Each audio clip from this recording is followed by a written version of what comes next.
generally didn't have much of an opinion about it. Like, I was like, okay, whatever. She's just a pop star, and she has a pop star fan base, and if that's what it is.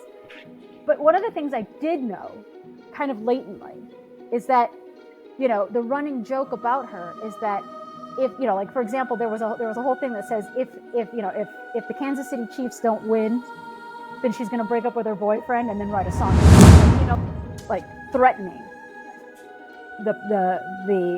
these evil doers, the people that did her wrong, and did her dirty, because they were so entranced by your words. But conscious being the key here. Right. Because how would we call someone who unconsciously behaves as a performed victim?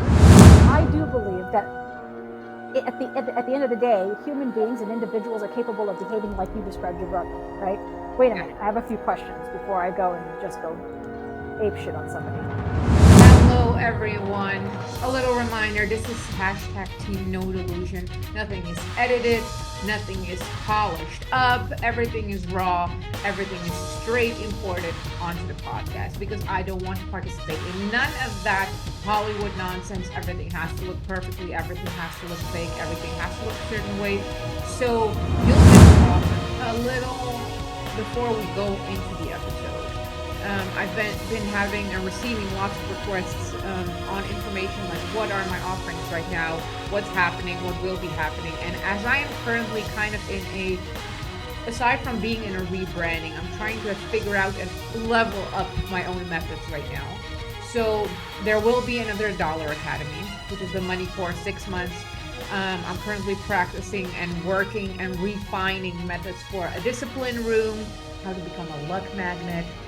I have redneck magic coming up. I have rural life. I have Louboutin riches. I have everything. Everything is coming up.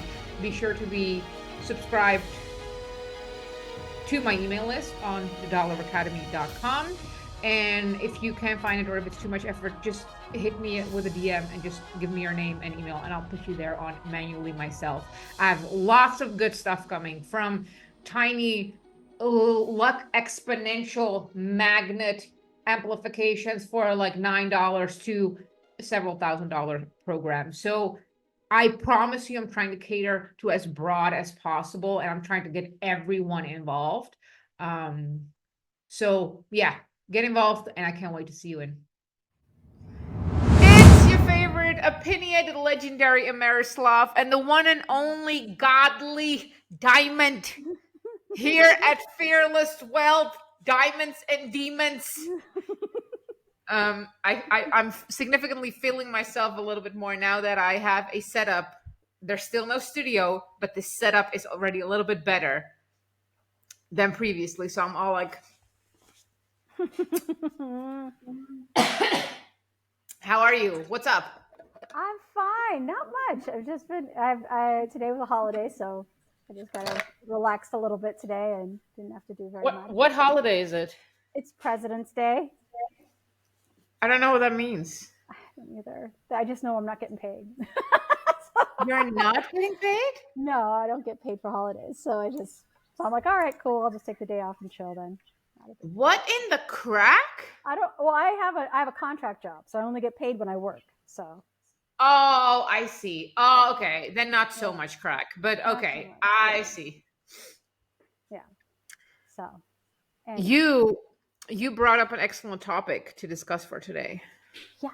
I was really interested in it. I was talking a lot this weekend about it, and I was just like, I never made the connection, and I myself was guilty of like ignoring that connection until like it just hit me.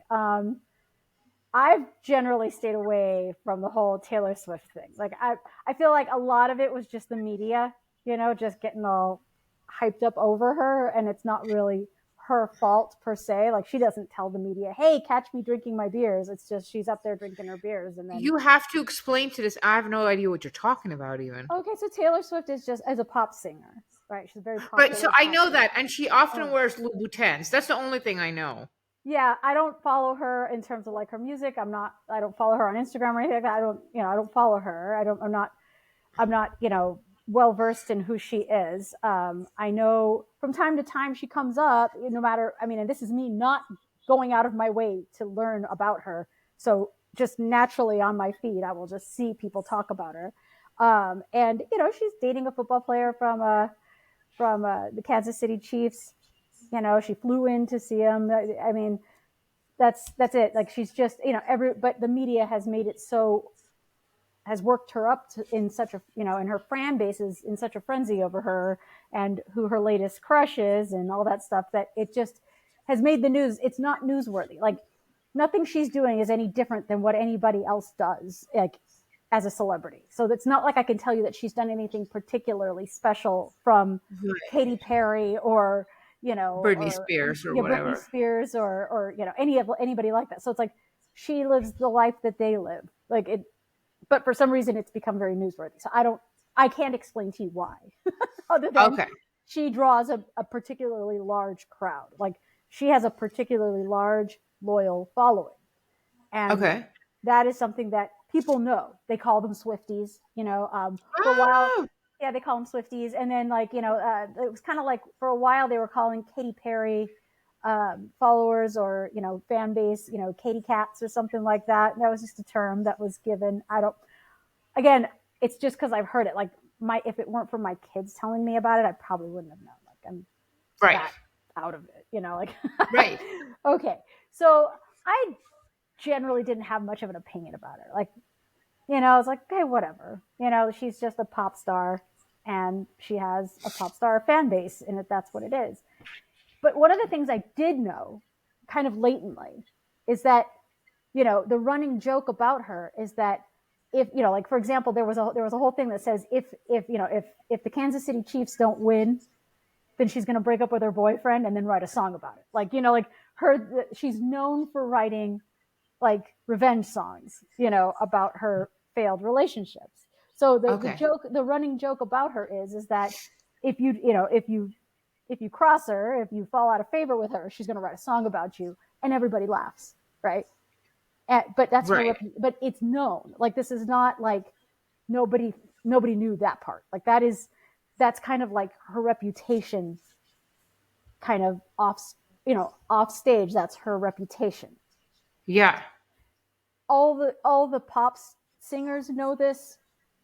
All of her fan base knows this, and a lot of people who don't even really follow her just generally know that that's kind of the base of her songs, like where her lyrics come Okay. from. Okay, that's Okay. her muse. Okay, so I didn't think much of it until I started, until like I listened to a thing, and I don't normally listen to Candace Owens. I don't.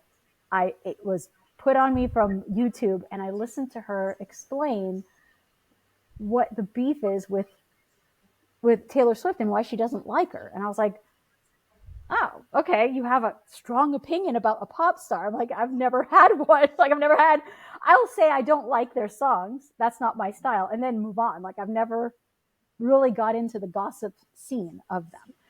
And she was explaining, that it's true. She really does write these vindictive songs about people. And what's interesting is that she'll write the songs and then her fan base mobilizes against these people. So she doesn't directly say, go out and get John Mayer, go out and get Kanye West. She doesn't do that. Her songs and her posts on social are just like, they did this to me and I don't know why they treat me this way. And, she kind of does that. Her fan base feels terrible for her and they act up. Now, they are not acting out of direction by her.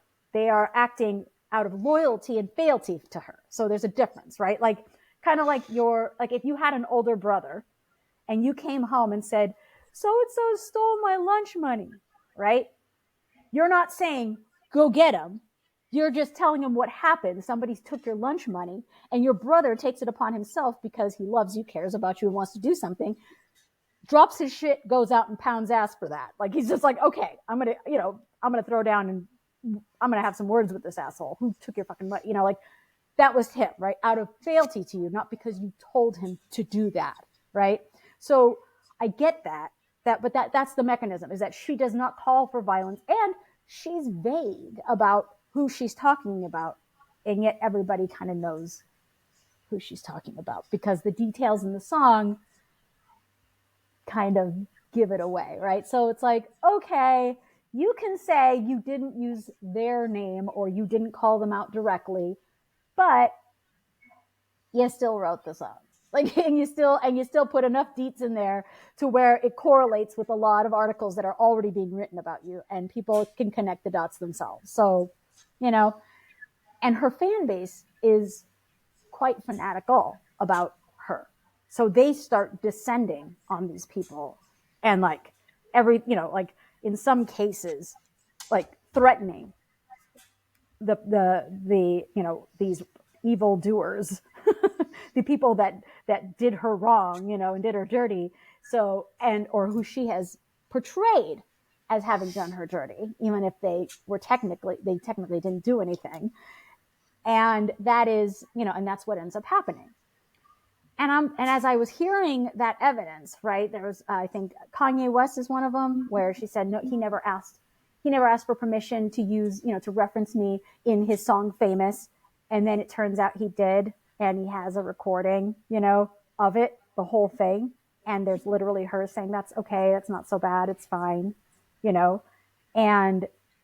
but she denied that until he came out with the tape. But it was too late. Her fans already believed what her side of the story was. There was another one with John Mayer. They dated for a couple of months. Then she wrote a song called Dear John, and was like, and one of the lyrics in that song is, I'm only 19. Don't you think I'm a little young for you, or something like that, and kind of accusing him of that kind of impropriety. And she went after Katy Perry. Bad Blood is apparently about her and Katy Perry, because Katy Perry was using, I guess, some dancers or other staff that were working with Swift, and she thought it was, she was doing her dirty by doing that, by capturing some of her employees and bringing them over to work for her. I don't know. I think another one is Scooter Braun. He was the guy who bought her masters, but he did that entirely legally. And she's saying how he manipulated her and how he lied and defrauded her out of her masters and everything. But in fact, it was totally legal. Like, she has no legal recourse. And, he made his money. And he's like, fine, you can have that difference of opinion, but her fan base has come after these people that she has, sung about, talked about, tweeted about, or whatever. And while she doesn't necessarily tell them to do it, that's what they do. Mm-hmm. And so I was like, that's really crazy, because that is very similar to, oddly enough, Donald Trump on January 6th and the allegations against him, and Alex Jones and the claims against him. And I'm like, you are holding them liable for your position as an influencer, and that your fan base would mobilize on your behalf or in response to your words, even though your words directly didn't tell them to do anything, right? And it's inciting in them, and they're saying it's insightful because it got them worked up and they felt really bad. And I'm just like, okay, that's fine that they got worked up, but the idea that we can't hold these members of your hordes accountable for their actions because they were so they were so entranced by your words that they suffered a lapse in judgment and have temporary insanity. Like, is that how far it goes? Because if that's how far it goes, okay, but then, you know what I'm saying? Like, my thing is that nobody, like Katy Perry and Kanye West and Scooter Braun aren't suing Taylor Swift for the behavior of her fans, despite the fact that in some cases it's been life-threatening. But the parents of Sandy Hook did sue Alex Jones for the behavior of his fans. And people, and the government is suing Trump for the behavior of his fans. So the double standard in that is, to me, really striking, and it just kind of hit me that I'm like, are we really doing this? Like, is this really a thing, a precedent that we want to set, that we would? And so far they have. Like, that's what's happening with Alex Jones. Alex Jones has already been adjudicated. He might be on appeal, maybe, but I think he owes like over $1 billion. And, Trump is set to go to trial for January 6th again, soon. Yeah. And they're not backing down on that. And yet we all kind of think it's kind of a funny joke when the same thing happens with a rock star or a pop star and their fan base. And when they do something not political, right? Not at all political, but more just personal. And it's like, I don't know that Taylor Swift can say she doesn't understand who her fans are and what they're capable of after this many years. I think I'm not going to give her that, because to give her that would be to call her stupid. And I think she's anything but stupid. But, at the same time, it's like, I'm not going to call you stupid, but that means I'm going to hold you accountable because you're not stupid. So, what is the deal and what are you doing? Are you manipulating? It's either a manipulation of your fan base, that's A, or B, I'm not responsible for my fan base. They are, and then we have to go after the fan base. So, what would you call someone that? So I'm gonna start with a base ground of language. So manipulation for me, and I know it can be used broadly, but manipulation for me is the conscious act of presenting yourself a certain way to elicit a response or an outcome, right? Yep. But conscious being the key here. Right. Because how would we call someone who unconsciously behaves as a performed victim, right? Mm-hmm. Would that person be stupid, or would that person be actually very smart? Yeah. I mean, I think, I think if you're doing it deliberately, then you're far more cunning than you are stupid. I mean, if you're not right. Good So, at and it, that right? and that's what I would put in the manipulation, right? Because there's a conscious, and again, that's because I manipulate that way. I make a conscious choice, and then right? Yeah. Have you ever seen the documentary about Paris Hilton, her personal one? No. Highly fucking recommend to anyone listening right here. I highly recommend. One of the biggest shocker, and this happens in the first like 2 minutes, so I'm not spoiler alerting here right now, is that the first phrase she utters out of her mouth, and you're like, what's wrong with your voice? Because she talks totally differly. Yeah. No, she talks her normal voice, whereas she basically shares that the whole persona online. That, oh my gosh, that was a conscious act. Yeah, right. She doesn't actually talk like that, right? Mm-hmm. No, she doesn't talk like that. She cultivated from a business perspective the bimbo. Yeah. And I'm like, girl, I thought you were entertaining. Now you have the maddest, deepest respect from me instantly. 100%. Oh, 100%. She's so freaking savvy. Like, she really is. So good. Yeah. So good. Like, how the hell does this girl have like she has a whole music record. She's been in movies. She's been in acting. She's been in real estate. She has her own like makeup line and stuff and fashion line. I'm just like, she's not stupid. No. She's not stupid at all. Mm-mm. And on the, and I have some notes that I just kind of want to jump on. So Andrew Tate recently, all the headlines went again, top deep, went wild because the shooter in, what was the last big shooting we had here? Like 4 days ago? I don't fucking know. We had some big shooting. Okay. And for whatever reason, like I can't even find, that person has at some point in his listening history listened to a podcast of Andrew Tate. And the headlines were, Andrew Tate follower goes on mass shooting. And Tate retweeted that and he said, "How dare you use my name this way?" And I'm paraphrasing, not paraphrasing. I'm just kind of like sharing the story. I stand against anything and everything this person does. First of all, I don't know this person. Second of all, I am all for emotional regulation, no violence, focus on yourself, grow stronger. So how dare you slam and defame my name in this context? Mm-mm. Which I liked a lot. Yeah. And so the fan thing,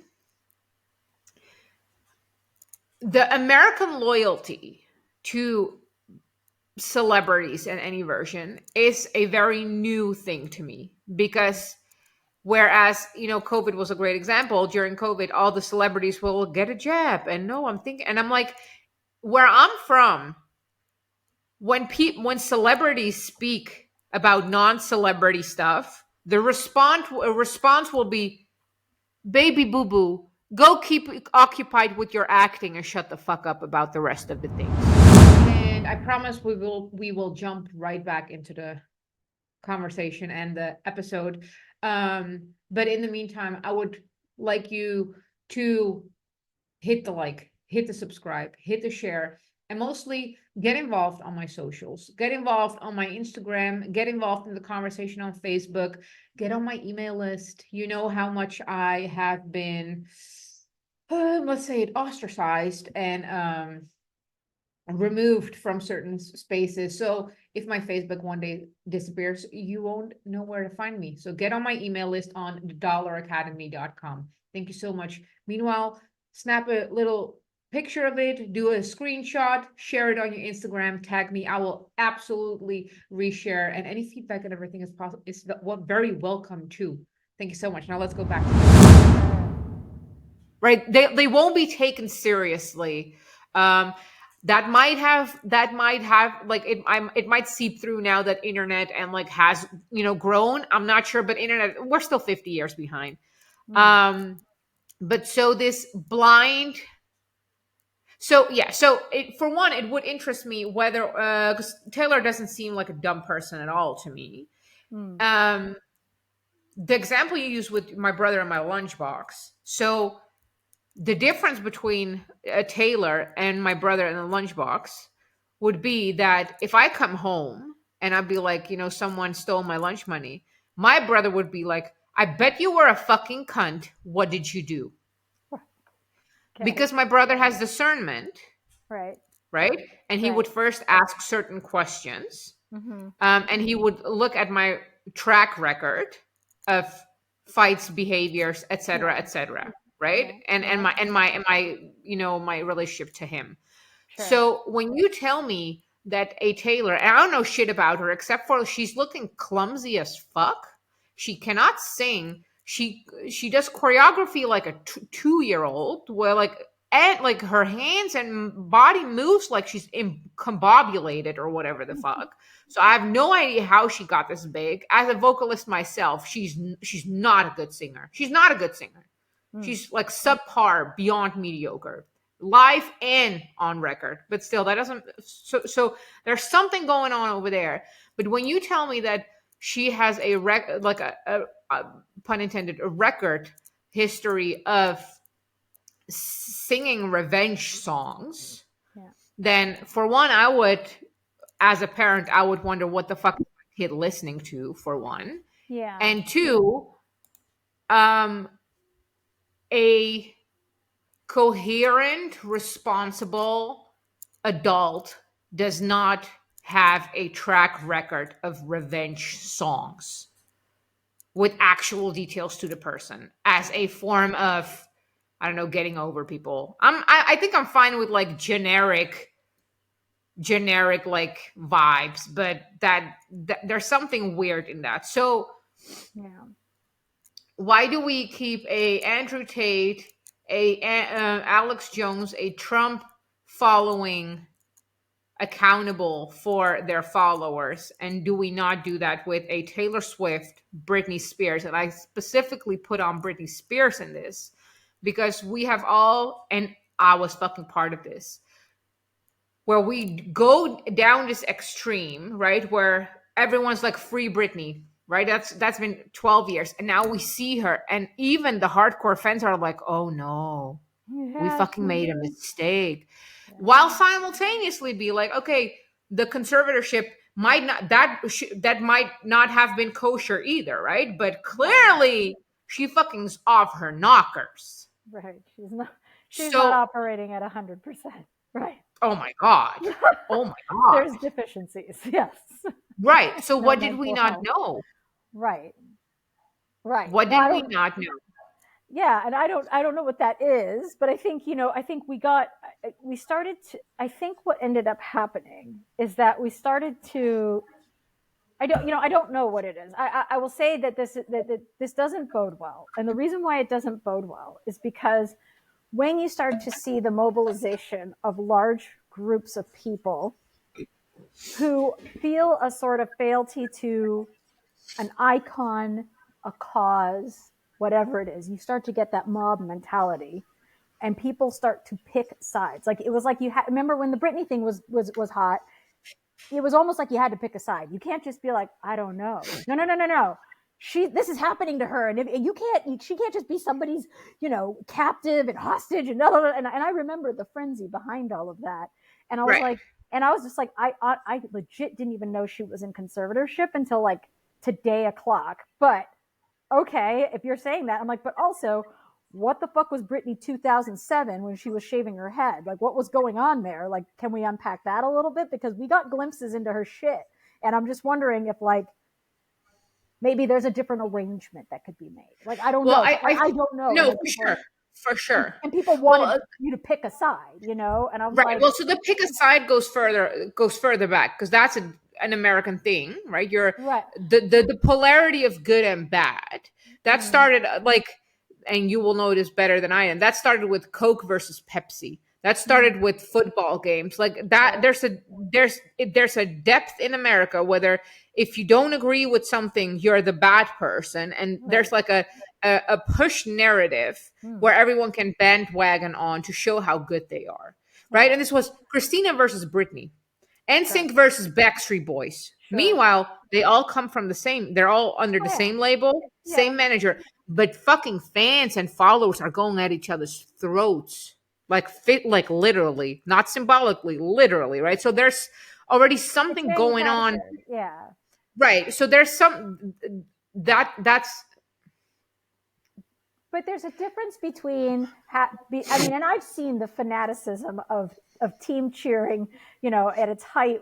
When I went to the World Cup and saw the fan base of the soccer teams, the national soccer teams playing. I mean, they're no joke. Like they are, but the whole thing was we take it out on the field. Like off the right, field, right, people were not assholes. Everybody was yeah, really cool, like and yeah, really friendly and eager to take pictures and they were yeah, hugging and exchanging flags and stuff. Totally not like absolutely. assholes. But when it was time for Sweden to play We're going, Paraguay, it we're was I going. have my headdress on, I'm singing my fight song, and it's on, right? Yeah, But there was no incivility to it. yeah. So there's a big difference between having a team and a preference and then getting worked up in a frenzy to the point where there becomes a moral imperative that you win. Like it's beyond just, I would really like it if my team won. I would really like it if you had Coke instead of Pepsi at the restaurant versus, holy shit, you're doing the devil's work. Like it's like I don't know what Yeah. happened, but like we jumped several steps in our extremes and our And I expectations. can't believe I am gonna say this. Oh God, here she goes. Yeah, literally. I'm very nervous. But this is what happens to a nation who loses God or purpose, Mm, because people need purpose. yeah. And if we don't incentivize people to find purpose deep within connection and in their own humanity, they will latch on whatever purpose is presented to them in the most shiniest way. Yeah. They'll do it. They'll fill the void with something, and The only reason why Kardashians, and again, I've watched one episode in my whole fucking life, and yeah. Again, I'm just observing their empire. I'm like, excellent business people. That's the only thing I can say. Yeah. I've seen Kim Kardashian speak one time about someone else. I've mentioned this prior, and I'm like, oh, she spoke really eloquently. Well, fucking done. But when you don't, when your being is constantly existing just to be entertained and to be Right. told what to do, Yeah. um and to like blindly follow, I guess, not Yeah. even then, angry people on behalf of Trump. Yeah. And I'm gonna jump back to Top G again.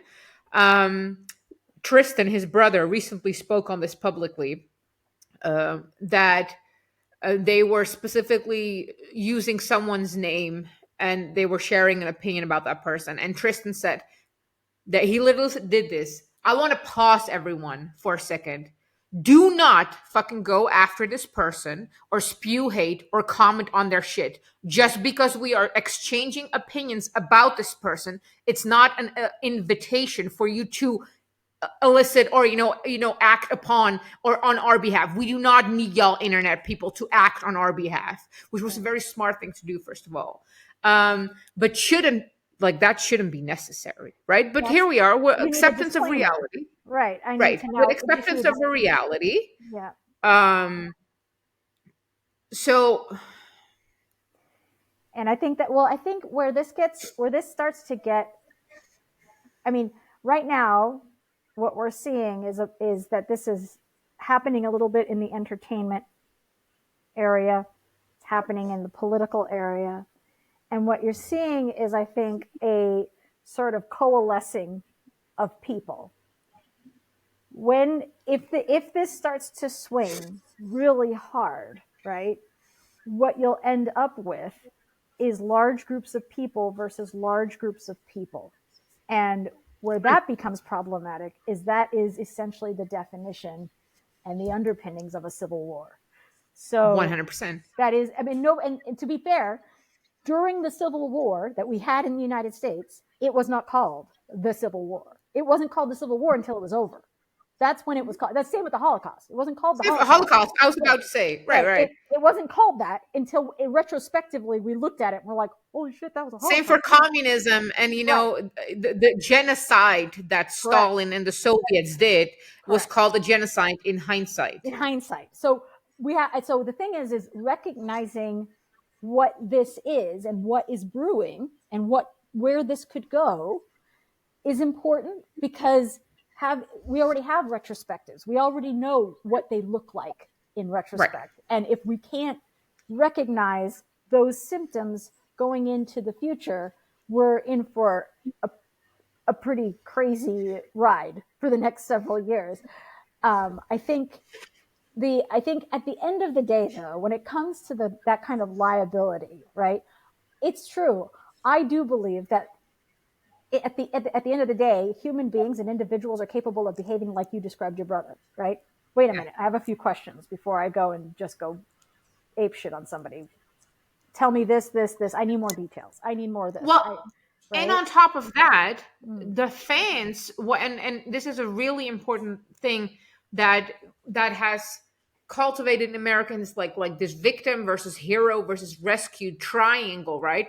Is Mm-hmm. that I, as a fan, clearly and evidently believe that Taylor is helpless and an infant, so I must act on her Right. behalf. Right. Right. She So, needs. and Yeah.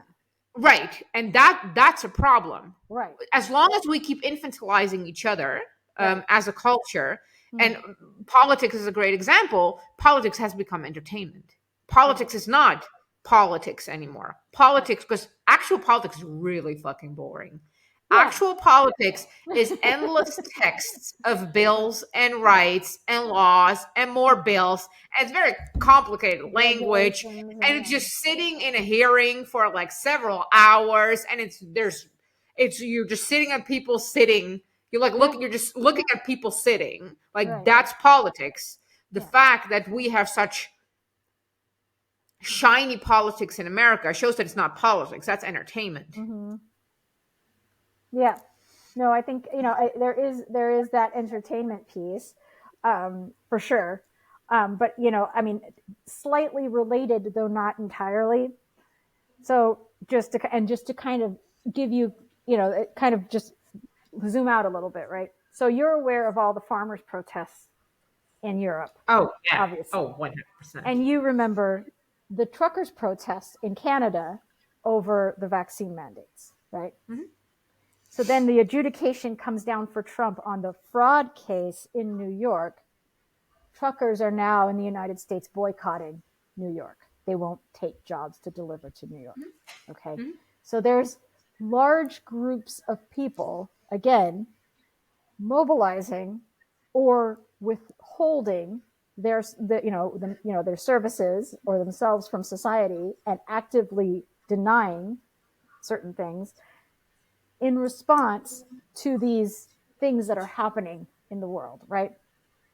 And I think when you start to wake up people that normally don't leave their little rural towns. Like, I mean, farmers out here, they're not protesters. They're too busy working on a farm 12 hours a day. Their Like, ass they're off. too fucking tired. They've been up since 3. Like, they're Yeah. not coming out for a fucking protest. They're going to sleep. Okay. Like, so when they come out, they're pissed. Like, Oh, and and they're tired. they're you know? so, just for the listeners who aren't aware, we've currently had big protests in the Netherlands, France, Denmark, and some side countries have, but they weren't as big. And what and just and again, and like these are languages that I speak, right? So like I've been Right. in it. Right. Um, um, for one, the origins were that the government was shutting down or forbidding how they could farm, or there were several bills, or they Yeah. attempted to pass several bills Yeah. where they had to kill 1 to 20 so like 19 animals had to be killed and one could be alive. And not only would that, well, like what mess does that create? But it's, and they pushing the green energy, the climate change fallacy, the lie, the fucking scam. Yeah. um I am anti any big people being held accountable, because it again alleviates people from personal responsibility, because it's very easy, like, oh yeah, well, my, he or she elicited these feelings in me and I just couldn't stop but act upon it. Like that's just a hard no for me, because we're here vouching for self-regulation, discernment, and being a decent fucking being. Yeah. What I'm interested in is, following the receipts. And this goes for the truckers, this goes for it's fascinating to me that and I know I'm going to make a big jump right now, but it's fascinating to me that Epstein's clients and surroundings still have bank accounts, but the truckers' bank accounts have all been frozen. Like, that's a problem for me. Right. And that shows me something Mm-hmm. that will never be in the benefit of whatever these fucking legislators are trying to push down or shove down our fucking throat. Because you're playing cards right now, and you're Yeah. playing them deliberately to create a movement and a thought process within people. Yeah. So what when it comes, and cycling back to a Taylor, Mm-hmm. um, in a utopia, I would love a journalist come for her fucking throat and be like, hey, it's cool if you keep making fucking revenge songs and make them all cuties and shit, but because I do think so. It's not your responsibility as a entertainer to remain responsible for what your followers are. However, you are absolutely responsible to speak up about it in a vocal enough manner that they know where you stand on it. Right. You should be denouncing that kind of behavior. You should, and again, I will love Tristan Tate for this. The way like it was so fucking clear, and you could see the effect it had. Like, no one was like, okay, no, I'm gonna try it. No, no, no, no. It was very fucking clear. Right. So if Taylor's following has a history of doing that, why the fuck hasn't she spoken up? And I Right. want her to be as loud about it as she's about, well, when this happened to me, the performative victimhood, right? Hmm. Right. And I mean, look, it's not to say that, she can't have her side of things, and it's whatever. I've Sure. no, and I'm totally fine with her sharing her side of things. I'm not trying to silence her. That's the thing, right? I'm really trying to be careful that we're not calling for any sort of You know, censorship because you I happen to want be a you to large talk celebrity. more. No, by Right. all means, talk more. Exactly. So I think the important part is that there has to be some sense of self-regulation, because if you don't, the government's going to fill that void, right? So like, 100%. and that's one of the things that like I get really upset about, is it's like I've heard people say this all the time, and it bugs me, and it's usually people who call themselves very liberty oriented, and they'll say, what difference does it make that they do XYZ if it doesn't affect you directly, right? And it's like, well, I'm not calling for policy. So me formulating an opinion and making an assessment and judging certain behavior as right or wrong is not wrong. It's not. I mean, I should be able to look at somebody who chews tobacco and say, you know what, that's a really gross habit, and I don't want that in my house. I should be able to, But, even though it doesn't affect me. Like, sure. Yeah, no, yeah, keep going. and I think the idea that me not having that you're judging me for forming an opinion on a behavior is interesting, in the sense that I suffer more consequences for judging a behavior than that behavior does. And it's like, okay, but me judging that behavior is not nearly as degenerative as the behavior itself. So like, if somebody is literally like doing the meth nod in the middle of the street, and I'm like, holy shit, that's horrible, don't Mhm. judge. It's like, wait a minute. I am perfectly well within my rights to sit here and judge the fuck out of somebody doing the meth nod in the middle of the fucking street. Okay, like, it's in public, it's not in private. Okay, they're not coming to me, but my kid, I have to explain to my kid now why the fuck there's a person just kind of No, nodding yeah, off. I mean, no. so So there, and I love that you brought up the Taylor specific. I'm gonna keep hammering on the Taylor. yeah, There's a difference. So, do you know the song "Close Your Eyes" from Eminem? maybe. It was towards his ex-wife. Okay. The chorus goes, "Close your eyes, bitch. Die, motherfucker, die. Hmm. Time's up, bitch. Oh, he Close your had eyes. all Go to sorts. sleep. Go to sleep." That's what it was called. Go to sleep, bitch. Why are you alive? How many times I gotta tell you, close your eyes, right? Yeah, yeah. No, I've, Yeah, it I've was heard, called "Go I've to heard Sleep." some, yeah. Okay. Right. Okay. I love like excellent music. But why is aren't people coming for his? Well, for one, because they're mostly older, and Yeah. for two, because he has a very he somehow managed to conduct himself in a manner that people don't feel called to act upon his behalf. That's true. He does not have the same kind of Whereas, fan base. Yeah. right. Whereas, when it comes to like general hip hop, bitch this, bitch that, shoot up a motherfucker, that Mhm. becomes a problem now among young people. So Yeah. um, Yeah. we cannot deny that celebrities um, have cultural effect Sure. on. And then I'm gonna come back all the fucking way, and I'm like, why are your kids listening to all of this? I'm just saying that Cardi B got it right. She's like, my kids don't listen to this shit.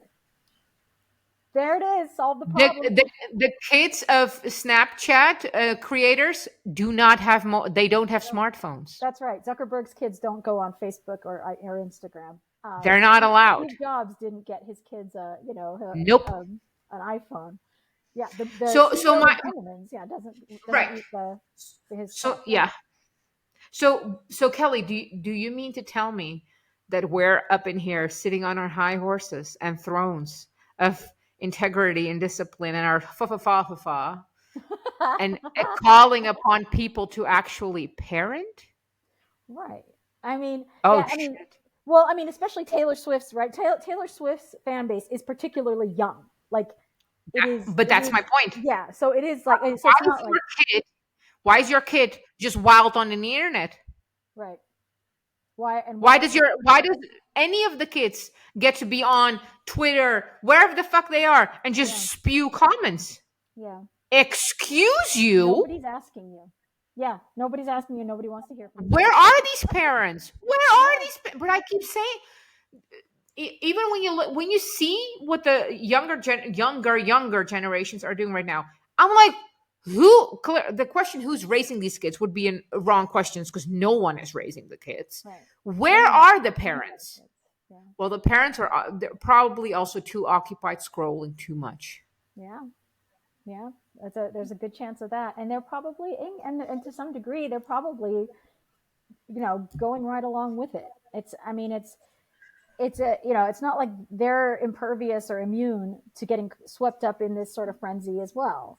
And so, I mean, that's the problem, is that it's not like, I mean, if my kids started talking in that sort of fanatical way, I would be like, whoa, you need to pump your brakes. Like, you really do. You're way out of line. Like that. No, no, I'd call it immediately. They don't have that kind of fervor. I mean, my son has, really strong feelings about his basketball games, but that's it. Like, he doesn't, that it stops at the game. Like, it's the game and then it's over. And then he follows their stats and he does his own thing. And he's Sure, fairly withdrawn. sure. He's not he doesn't go online and start harassing people about it. Like, he's just, he just minds his business and goes back to school and whatever. So he gets worked up at the game, about the game. He'll watch the game. He screams at the TV, and then he's done. Sure, And that's absolutely. whatever. And like, to me, Yeah, that's its own. That good. is how it is. And it's like, Yeah. but if my daughter was like, "Oh my God, did you hear what so and so said about Taylor Swift? We got to go get him on social." And I was like, if she said that, I would be like, "No, we don't. Neither, especially you. You definitely don't. Like, get off of that, because it's like that kind of frenzy is not much different than, witch trials. Like, I mean, No, it's exactly the same. yeah, you're literally getting worked up about things. You're convincing yourself. And I feel like there is an element of social contagion involved in these types of things, where it's like, I don't think Alex Jones has been Alex Jones for as long as Alex Jones has been Alex Jones. Like, honestly, he's been doing this shit for decades. And he's always had his like crazy ass ideas. And everybody knew that he was a shock jock. Everybody knew that this is what he talked about. And he always had like some tangential thread that he would follow that, that others didn't. I've never listened to him straight through because I can't. I physically can't listen to his voice So, straight so on. But like, I love Jones very much because he speaks the way I think. yeah, yeah, Like the hard, like fucking fast, da da da, and like the like.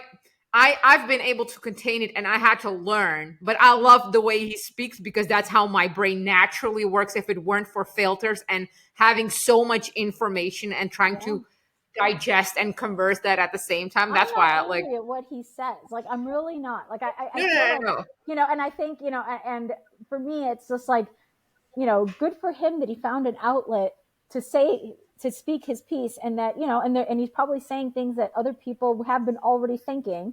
And it's like, fine, whatever. But Yet it's a job to listen to him. Like it it's is. a lot. Yeah. And it takes a bit for me. And it's like, but at the same time, he might be, I think there's a certain amount of like pent up frustration that people have, that they One hear hundred the percent. stories and they don't know what they can do about it, right? And he doesn't necessarily have a solution. He doesn't always say, "Hey, so all you got to do is this." It's like, he's just told you that the very system that you're working in is, he just dismantled that Absolutely. all in front of you. So like, obviously he's not going to tell you to go out and vote. Like, that's not the solution. So like, Right. Right. it's, it does start to get, what do I do with this information, right? And you're telling me yourself, I'm sitting here trying to process all this shit. It's a lot. It Right. takes a lot to be disciplined with this Yeah. and sit with Right. this, and it's like, Yeah. and I get it. And I think, and I don't think unto itself it's inciting violence because he shares all of this perspective any more than it's, because I mean, we get information overloads all the time. You have to be able to process that stuff. And You know, I can't, but whether it's a 12-year-old bullying online because she doesn't like it that people are mean to Taylor Swift, or it's a 45-year-old listening to Alex Jones going after Sandy Hook parents, or if it's, some 65-year-old grandmother at, in January, 6th marching on the Capitol. It's like, I think I, there, I, these things, they get out of hand, and they're, and I think, and I don't know what it is. I mean, I don't know what the solution is. Is it that every time an influential person speaks, they have to come with a disclaimer because otherwise people wouldn't know any better, or is it that people just have to naturally be able to handle it or not listen to it? Like, Well, so I, aside from this, and I'm just thinking out loud at this point, because there is somewhat of a balance between. So, and you're going to use Alex Jones as an example. Like he's sharing a lot of these, far out there truths, right? Or like problematic things. right, And inconsistencies. Yeah, you end up dysregulating yourself because like what can I do about this? What am I right, supposed to do? right, And normally my answer would be, well, you have to come back fully to self, regulate, live with discernment and integrity. However, that's not going to impact big people who have big, who have malicious intent, because we right. can at this point not deny that. Yeah, So how do you hold that balance of being somewhat informed in whatever aspect with what's very far out there, yeah, and remaining to live in integrity? Like that's an ongoing like exercise, I guess. yeah. I mean, it is. I think, I, I do feel like at the end of the day, adults are responsible or they're not. Like, then you're not an adult. Then you're 35 years old and you're incompetent and you've got some sort of, non-compos mentis sort of like, you know, diminished capacity. I don't know, but you've got something. Then you're not 100% and you're not an adult. That means Hmm. we can't accord you that way. Or you are an adult and we are going to accord you that way. There are privileges and rights that come with being an adult, and there are privileges and rights that come with not being an adult. And if you can't be relied upon to take responsibility for your actions, however horrible they are, the thing is I don't think they wanted to come for those adults. It's not like they were literally coming up to people face to face and harassing them, which means they knew who the individual was. Okay, like in the case of Alex Jones, they were physically showing up. So it's like you knew who the harassers were. You could have Right. gone for them directly. They were there. It's not like it was a No, nebulous cloud. 100%. You knew, and you 100%. didn't go after them deliberately. You Yeah. came for Alex Jones on purpose, and for Yeah. me, that shows malice. Yeah. It's like I 100%. can't get I'm money out of 100% these with you. kids. I can't get money out of these adults, these working class, schleps from from the Rust Belt. I'm not going to be able to get anything from them, but I can get Mhm. something from Alex Jones, and so I'm going to go for him instead because he's the whale. And it's like, Well, and it's about making certain people the example, right? right, a lot of that. It's so. By the way, did you see the recent stats? The graph about what hate groups are prevalent in the U.S. Is it still white supremacists? Oh no, baby, baby. Okay. White supremacist is tiny, tiny, little, tiny, squeaky voice. Let me actually pull up the actual stat so I can give you the actual numbers. Yeah. Last I heard, I was supposed to be So, friends with a whole lot of white people. So number of hate groups in the US by type. So, um, white Ku Klux Klan 11, and I'm not sure if like this is what is like 11% or 11 people. I don't fuck like whatever, doesn't matter, wait, right? 11. I'm Okay. gonna anti-immigrant is 17, anti-Muslim is 39, neo-Nazi is 60, anti-LGBTQ is 63, white nationalist, so I would probably put that in white supremacy, right? Is 109, and then the biggest group, hate group, currently in the United States with a 702 leading is anti-government movement. I fucking made it. Ta-da! I fucking made it. I've arrived. My work is done. I'm finally acknowledged. I'm I'm part here. of. Well, So where I wanted to go with that, it's interesting how certain people are used as an example and others are completely not. right. So there's no precedent, there's no blindness to justice. It's actually very targeted. And that's, I think, and that was what's going to shake the bottle and ultimately have the soda explode, right? Is that people are eventually going to see the iniquity as they have been so far. And I don't know how much tolerance you're going to see from people who were generally trying to just keep their head down and not get involved. Well, no, like, did you end up watching the trailer for Civil War, the movie that's coming out in April? I did not even know there was a movie coming out. Oh my god! Like everyone's mentally jerking off, including myself, to this movie, and it's already just the parts of the trailer have made the meme world viral. Several It's parts, called but Civil at one War. That's the point, name of the movie. Civil War, Is yeah, the name of the movie. and Okay. at one point, in the trailer again because it's coming out in April. So someone's walking around with like he has a big military gun of Mm-hmm. some kind, and he's holding someone at gunpoint, saying, and the person on gun at gunpoint is on his knees saying, "Oh no, no, no, you don't understand. I'm an American." And then the music stops and pauses, and he goes, "Oh, you're an American? What kind of American are you?" Because it's about a civil war between, right? So he's like, Mm-hmm. what kind of American are you? And this is something that is being discussed a lot in the again, the gun or the anarchist like angle of the world. It's like at this point, y'all want to come for our guns. At this point, y'all want to limit our speech. Do it, and not realizing that while everyone's too occupied in arguing and virtue signaling, that once certain people put their foot down, Right. and in Europe version was that the farmers, okay, Mm-hmm. then the cities are not going to fucking eat. Yeah. Then I guess you're not eating. That's Like we're fine with that. right. Then fucking starve. Right. You're gonna come for our guns? I cannot wait until you put foot on my property. Hashtag Castle Doctrine. I Right. cannot wait.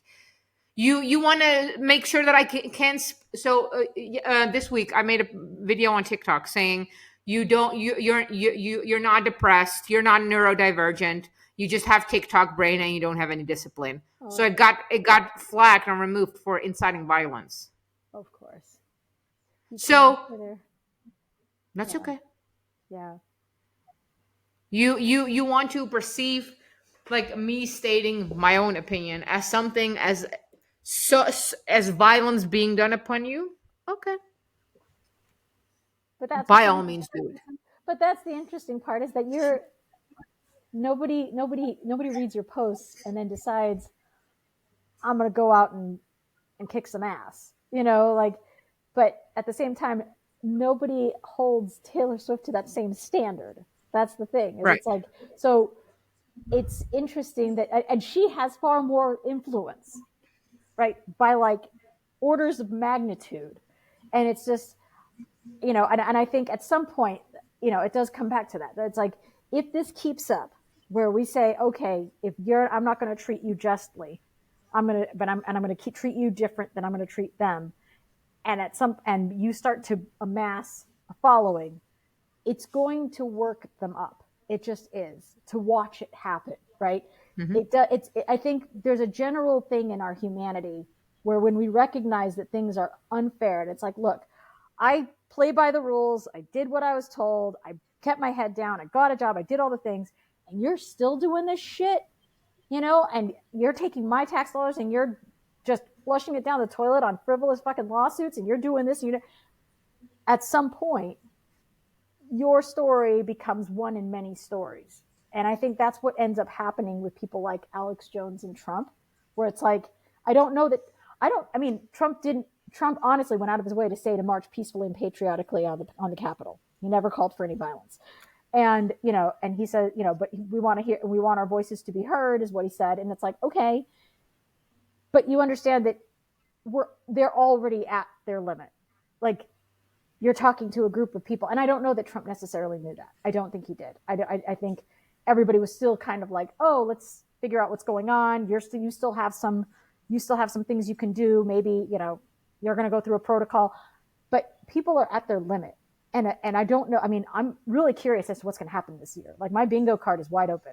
I have no idea. Well, It's going to get really my wild. predictions are, and I keep sharing this, that we're gonna get such a extreme counter swing that's gonna make any dictator look like a walk in the park. Like, we're gonna get such a extreme right, not a centrist that's on the right side. We're gonna get, or the result, maybe not this round, but the round after. We're gonna get such an extreme right person as a direct consequence of the joke that is the current entertainment political spectrum, that and my problem also, my problem is with people on the centrist right now, is that they're going to be so fed up that they're going to be for the violence that the extreme dictator is going to they're just going to be like, we're so fucking tired, just fucking take them. Yeah. That's what I think is going to happen. I mean, I'm not. I can't say that that's not possible, because I mean, you have a country that is economically depressed, in eyeballs deep in fucking debt. You've got, and we're having non-binary people at the fucking White House discussing gender. Right. You have a country in distress. Right. Everyone's fucking stressed out. Well, I mean, I'm hearing people, and what's really weird is I'm starting to hear like this fracturing within the right, where they're saying, like just today, where, Tucker Carlson's getting his ass dragged for the fact that he doesn't want to be in any more wars. So he must be pro-Putin then, obviously. Yeah. Right. Yep. Obviously. He's like, don't send my kids to war. Okay, then you must be pro-Putin. It's like, I'm sorry, that's not my country. I'm not part of the Ukrainian Guard. I don't want to fight Russians. My kids don't want to fight Russians. Like, what are you doing? And saying they don't want to be in war is tantamount to saying you are pro-Hamas or pro-Putin. And it's just like, I don't got a horse in this race. I don't want to send billions of dollars over to these countries and pick a side and fight a proxy war that could very well escalate into a physical war where Americans are getting sent over there. Americans like my kids. So I don't want to go, and now we're being called unpatriotic, anti-West, very, very woke. And, well, let's now.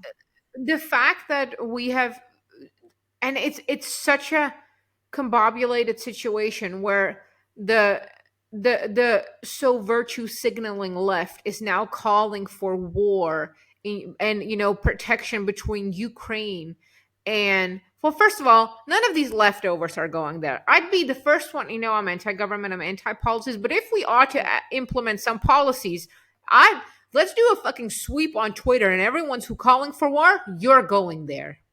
Yeah. I'll fucking fund you the ticket personally. Like, I will fund you the ticket. Like, I will buy the ticket for you. You can go fight war. Yeah.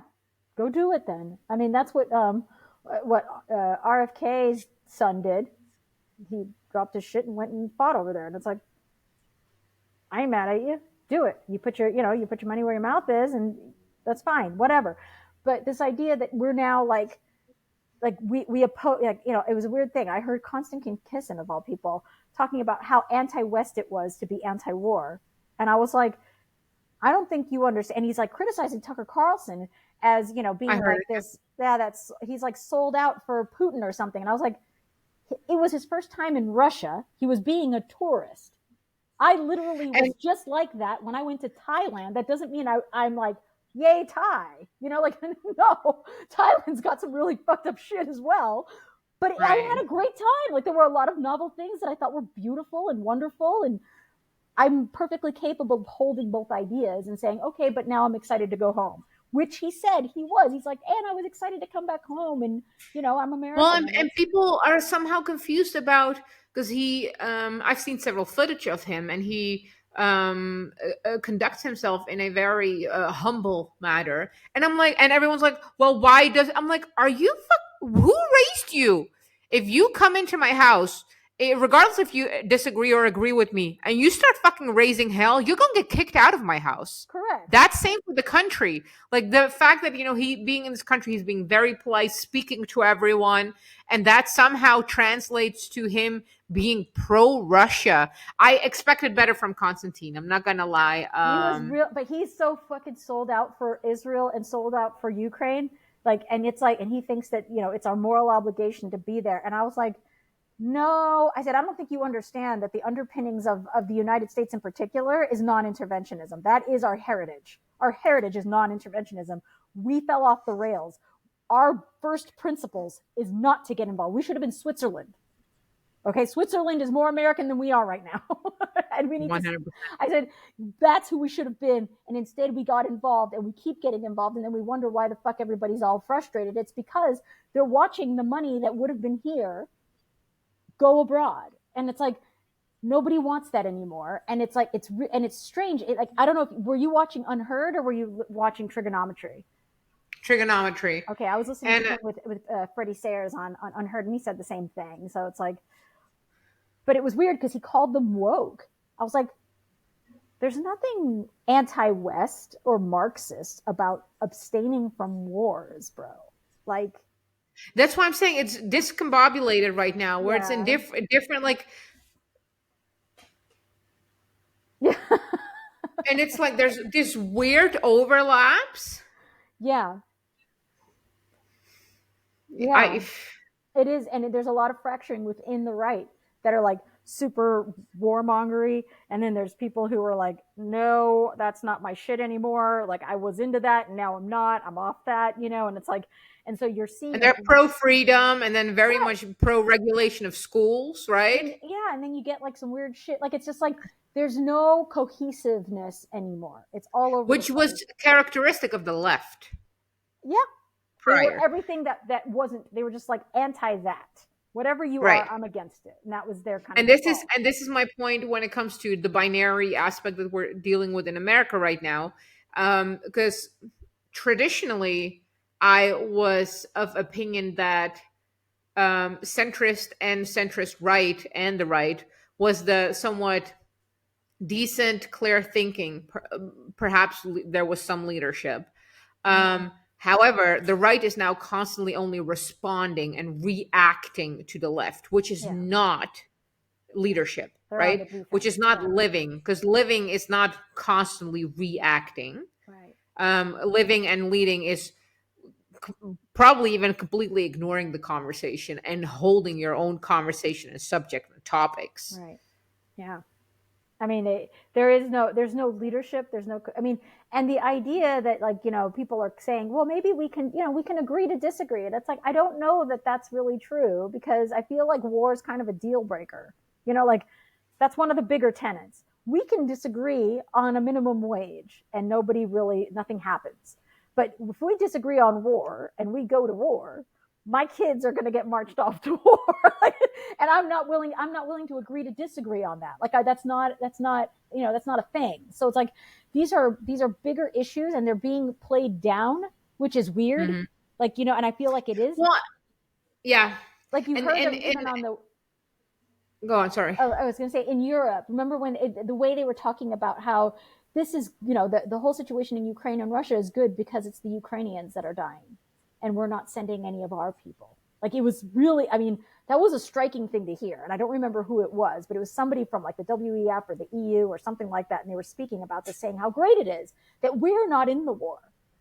It's them. So it's okay. And it's as if they were like disposable. And I'm just like, ooh, like, do you hear how these people talk about people who go to war? Like, this is no joke. Like, you are literally cannon fodder. Like, well, the weird thing is that the left now becoming pro-war is also the same side that thinks that words are violence. Right. So you're offended, hurt, attacked, traumatized by words. Right.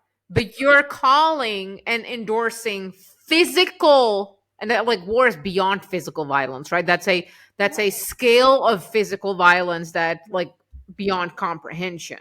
Right.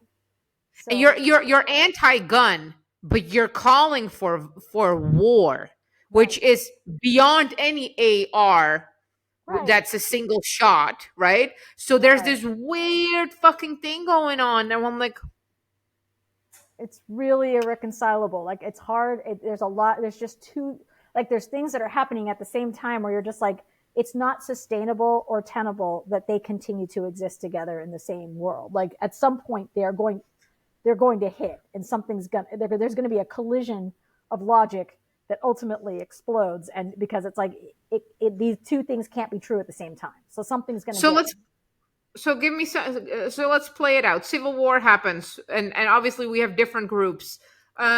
What civil groups opponents can exist?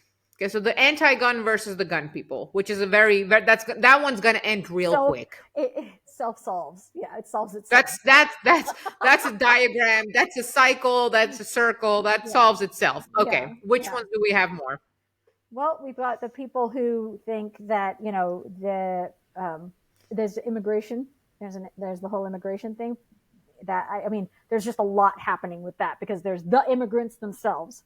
There's the people who are against immigration, and then there are the people who are like live and let live. And it's like and there's I the understand them. Welcome in America. You should give him a sandwich, yeah, not fucking. right. I mean, and I feel like that. I mean, that's a policy issue. It's a massive policy issue that needs to get ironed out. And it's like, and if you keep making the problem that we're facing in some of these cases when it comes to things like drugs, guns, prostitution, alcohol, tobacco, immigration, these are all things that have heavy regulation. Okay, heavy regulation. And when you create heavy regulation around high demand things, you create a black market that is inevitable. Doesn't matter whether you like it or not or how it should be, it is what it is. Which means that the regulation needs to accommodate the demand in some way, or you're going to get fucked out of it, out of money, out of task force, out of lives. It's going to be destructive unto itself. That's one of the reasons why I don't believe in prohibition of abortion, because I believe that it is ultimately anti life to be pro prohibition on that. That's the thing. It's like it ultimately is counterintuitive.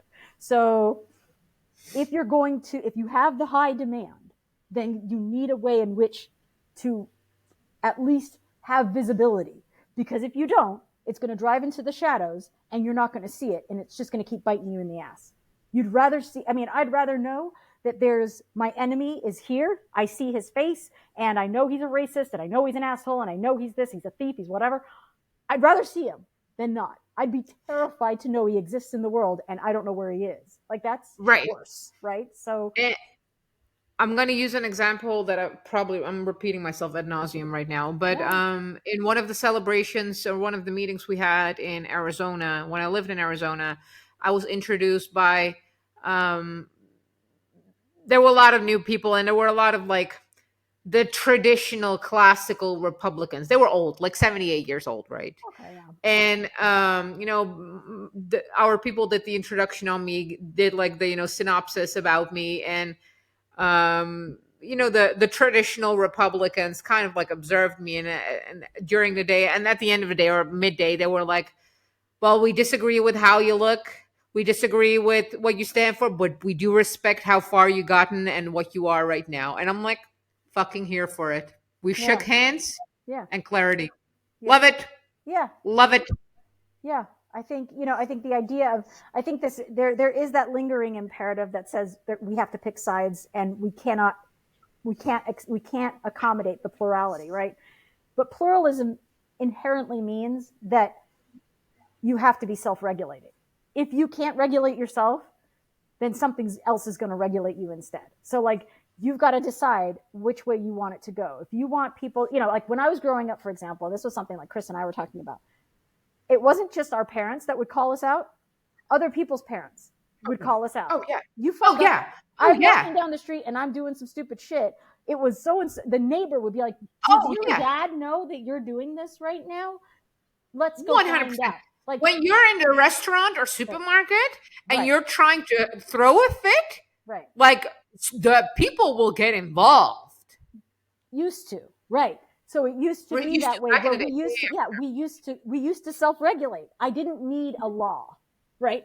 It Yeah, was grandmothers and and elders were holding each other accountable. Same thing with like if you go to like Singapore or Japan, they're very clean countries. They're super clean countries.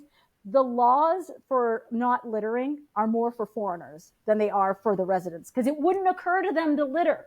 Culturally, they're right, not inclined to do it. Like, right, and it's right, incidental when it happens. So they create these laws for foreigners because they don't know any better, right? right. So that's how they accommodate. But there was a general culture that self-regulated a lot of things. And you still see that. You see vestiges of that across other countries, but you don't see it here in the United States.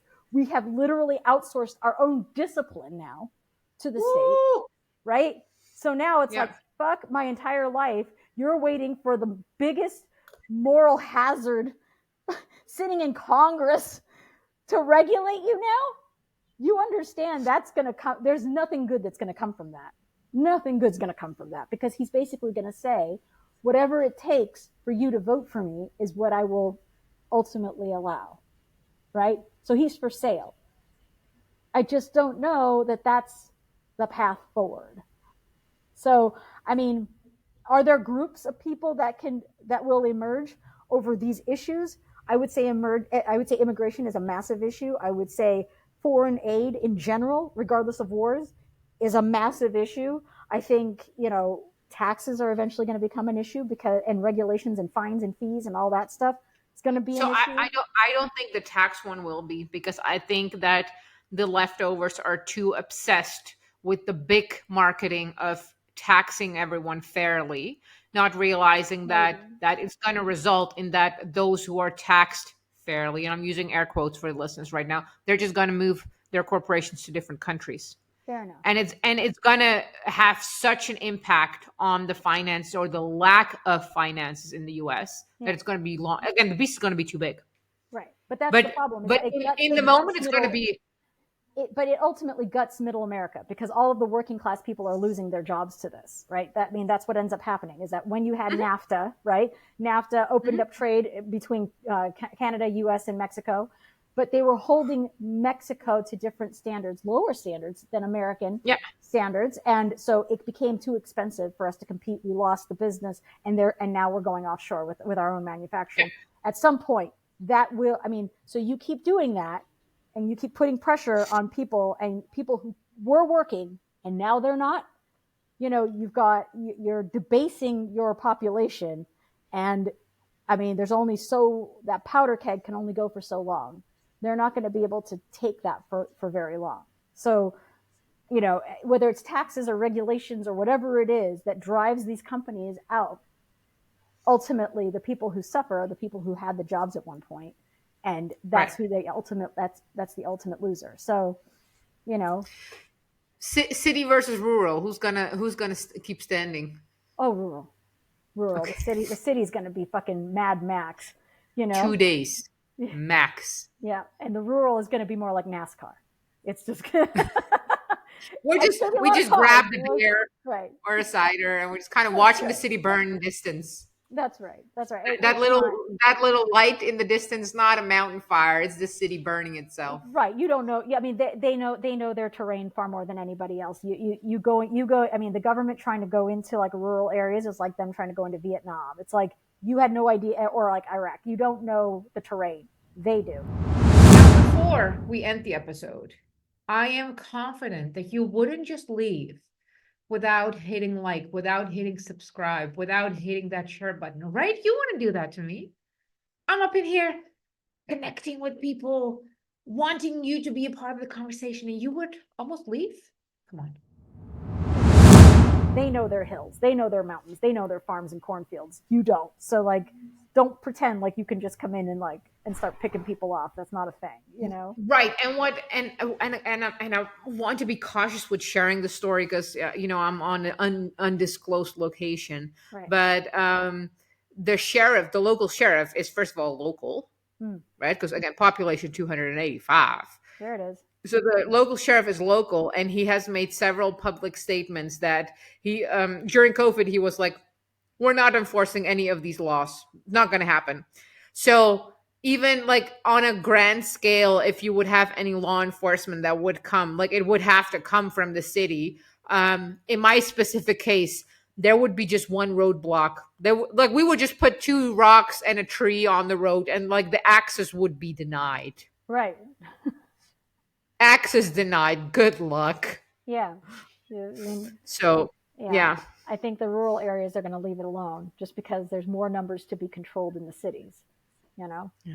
So, Well, and I don't know if you saw the comments, and we've touched on this previously. I think where I made the post. Why do you think that cities are more blue than rural places? Because well, cities evidently see more. They benefit from mass ruling, right? Like here, if no one does pick up our trash. We have right. to bring our There's trash no to services. Right. dump, right? Right. Whereas a city benefits from having that, being regulated or systemized or being programmed and organized. So That's right. It is far, I mean, the system is far more, is far more extensive. And prevalent, yeah. yeah, I mean, you're not going to get the same kind of services, same kind of welfare, the same kind of, access to anything in the rural areas. So if you can't go and get it, you're kind of stuck. Or alternatively, if you can live off the grid, then you're fine, right? So those are the two choices you got. You either have the means to stay there, materially, or you have the skill set to live there, and that's fine. But Yeah. if you don't, and most people in the city like to romanticize living, out in the middle of nowhere, but wouldn't last a day, So aside, I swear this is the topic this has been the main theme of my conversations the last week, and I mean every day in almost every conversation, Yeah. where everyone's like, oh, mostly leftovers are like, oh my god, I just want to live on a homestead. Bitch, you got homestead money? Yeah, you got homestead money. You got homestead skills. Have you ever touched dirt before? Like, is that a thing? But like, or like, Is that Chris? yeah. Have you ever cut cordwood?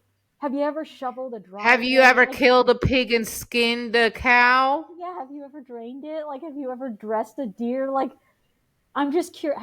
Have you ever grown a basil plant inside your home without killing it? Just start. I mean, rosemary. Rosemary's indestructible. Tomato. Yeah, fucking zucchini. Like, that's just In the fertile. window. Like anything. Do you have a goldfish? Like anything that indicates that you can take care of life. Because if not, shut your ass up. You have no idea what you're romanticizing right now. Oh like, my god. People talk like that all the time. Like, it's like, there's plenty of resources for everyone. We all could just live on a commune. And I'm like, no, I don't think so. I don't think so, because I don't think you'd be working. I think you're going to write poems, and you're going to think that I think that's your contribution. That's your fucking currency, that I'm going to give you the shit that I grew with my bare hands. And you're going to then say, here's a poem in exchange for your fucking... That I went like hiking in the mountains in the fucking freezing cold for 72 hours, not showering, fucking tracking a deer. Right. But you made a fucking poem. On my fucking shoes. Yeah, exactly. And you're going to tell me, and I had to drag that fucker with rigor mortis and everything out of the fucking snow to my truck, piece by piece. It's like, come on, like, get the fuck out of here. You're not doing any of that. And nobody's going to accept a poem in exchange. So, like, And with that being said, we solved the world again. Motherfuckers. Goddamn problem. Motherfuckers, we did it again. We did it again. Oh my god. All right. We'll continue next week again, Yes. solving the world. Yes, we will. So good. So good. Epic. See y'all, everyone. Diamonds and Demons, World Solvers, Fearless Wealth, actually homestead money up in this. See y'all next week.